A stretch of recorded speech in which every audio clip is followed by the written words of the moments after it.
क्या देवर भाभी में माँ बेटे जैसा रिश्ता नहीं हो सकता? देवर जी, कड़ी चावल और रोटी बनाया है खाने में। आपके भाई भी खाना ही खा रहे हैं। आइए आप भी हाथ मुंह धोकर खाना खा लीजिए। नीलू बोली। नहीं भाभी, रहने दीजिए, मैं घर जाकर ही खाना खाऊंगा।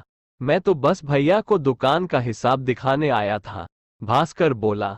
नीलू रसोई में थाली निकाल ही रही थी कि भास्कर के ये शब्द सुनकर थाली वापस रसोई में रख दी और याद करने लगी उन पलों को जब भास्कर कहता था, भाभी आपके बनाए कड़ी चावल का जवाब नहीं। भास्कर भैया को बचपन से कड़ी चावल बहुत पसंद थे। उनकी पत्नी दिशा भी अच्छा खाना बनाती थी, मगर फिर भी वो नीलू भाभी के हाथों से खाना बनाए खाने की तारीफ करने में कभी चूकते नहीं थे। नीलू जब शादी करके आई तो भास्कर सिर्फ 15 वर्ष का था। माँ जैसा प्यार दिया था नीलू ने भास्कर को। भास्कर आओ खाना खा लो कहते ही झटपट खाने की टेबल पर आ जाता था। चाहे क्रिकेट का मैच खेलने गया हो या कहीं घूमने, भास्कर घर आकर भाभी के हाथ का बनाया खाना ही खाता था। भास्कर की माँ नीलू को कहती कि अपने देवर को नाम लेके मत बुलाया करो। भले ही उम्र में तुमसे छोटा है तो क्या हुआ, है तुम्हारा देवर ही ना। तुम्हारी आदत एक बार नाम लेने की हो गई तो कल के दिन उसकी शादी होगी तब भी तुम उसे नाम से बुलाओगे, और भास्कर की पत्नी को बुरा लग गया तब क्या करोगी? नीलू हंसकर बोली, अरे माँ जी, भास्कर मेरे बेटे जैसा है। मुझे भास्कर को भैया बोलना अटपटा लगता है। भास्कर बोला, इसीलिए मैं आपको भाभी माँ कहूंगा, क्योंकि आप मुझे माँ जैसे प्यार करते हो। दोनों देवर भाभी में खूब पटती। नीलू के सारे बाहर के काम भास्कर कर देता, यहाँ तक कि कभी कभार भाभी माँ के घर के कामों में भी मदद कर दिया करता है। कभी मेथी और धनिया साफ कर देता है, तो कभी उनके बच्चों को बाहर घुमा आता है। भास्कर भी धीरे धीरे बड़ा होता जा रहा था।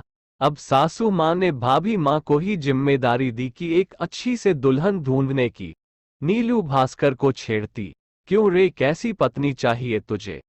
भास्कर शर्मा जाता और बोलता, भाभी जो कड़ी चावल बहुत अच्छे बनाए, और सभी यह सुनकर हंस पड़ते। नीलू को अपनी ही बिरादरी में ही दिशा बहुत पसंद आई। भास्कर को भी दिखाई गई। उसने भी शादी के लिए हाँ कर दी और दिशा भास्कर की पत्नी बनकर घर पर आ गई। शुरुआत में तो सब सही चल रहा था, मगर धीरे धीरे दिशा को भास्कर का यूं भाभी के साथ इतना मेल जोल बहुत चुभने लगा। दिशा के कड़ी चावल से ज्यादा आज भी भास्कर को भाभी माँ के हाथों से बने कड़ी चावल पसंद है। भास्कर मजाक मजाक में बोल देता है, दिशा भाभी माँ से सीखो ना, वो कितना अच्छा खाना बनाती है। भास्कर का भाभी माँ के लिए ये सम्मान कब दिशा का जलन का स्रोत बन गया, शायद दिशा भी नहीं जानती होगी। नीलू का आज सर बहुत दुख रहा था। आदतन वह भास्कर से बोली कि भास्कर पास के मेडिकल से दवाएं लेके आ, जो तू हमेशा लाता है। भास्कर भी अपना काम छोड़कर पहले दवाई लेने गया। दिशा जल भून उठी और बोली, यूं गैर के पति से कभी घर के काम करवाना तो कभी अपना काम करवाना आपको शोभा नहीं देता है भाभी। आपकी उम्र तो देखो, कितना फासला है आप दोनों के बीच उम्र का, मगर फिर भी डोरे डालने से आप बाज कहाँ आओगी। आज भास्कर की पत्नी दिशा ने देवर भाभी रिश्ते पर लांछन लगा दिया था। नीलू बोली, अरे दिशा, वह बेटा है मेरा, उसको मैंने बेटे जैसा प्यार दिया है। मैं जब शादी करके आई तब तुम्हारा पति गिल्ली डंडा खेलता था। उम्र में तो छोटा था ही, साथ ही अक्ल में भी। भाभी माँ नाम का अर्थ समझ नहीं पाए तुम अब तक।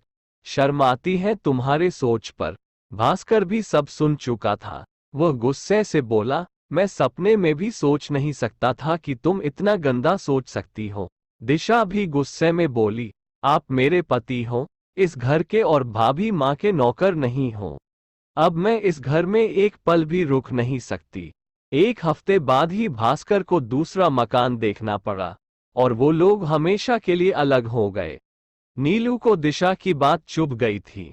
उसने देवर भाभी के रिश्ते पर दाग लगा दिया था।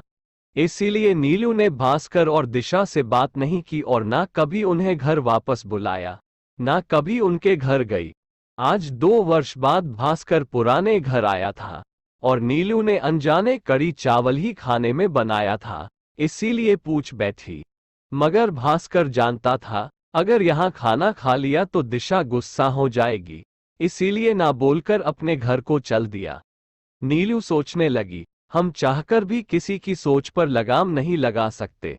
कुछ लोग ना जाने कैसे पवित्र रिश्तों को यूं खराब कर देते हैं।